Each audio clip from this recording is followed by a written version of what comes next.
Antarctica மற்றும் அர்ஜென்டினாவின் தெற்கு முனை இடையிலான கடல் பகுதியில் சொகுசு கப்பலில் பயணித்தவர்கள் 40 அடி உயரத்துக்கு எழும்பிய அலைகளால் பீதி அடைந்தனர்.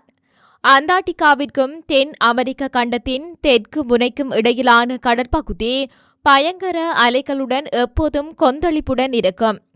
இந்த கடலில் ஒரு சொகுசு பயண கப்பலில் பயணித்த பயணிகள் 40 அடி உயர அலைகள் கப்பலை தாக்கிய போது மிகப்பெரிய திகிலூட்டும் அனுபவத்தை பெற்றனர். அவர்கள் எடுத்த காணொளியில் கப்பலின் பிரம்மாண்டமான ஜன்னல்கள் வழியாக தெரியும் உயரமான அலைகள் மற்றும் ஆச்சரியமடைய வைக்கும் கப்பல் அசைவு ஆகியவற்றை பார்த்து பயணிகள் பீதியடைகின்றனர்.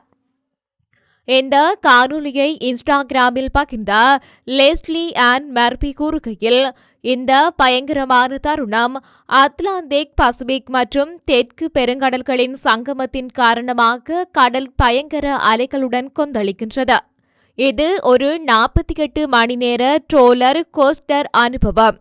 இந்த அனுபவம் பைத்தியக்காரத்தனமாக இருந்தாலும் பாதுகாப்பான பயணமாகத்தான் இருந்தது. வாழ்நாளின் இந்த பயணத்திற்கு 1000% மதிப்புக்கு உரியது என்றார்.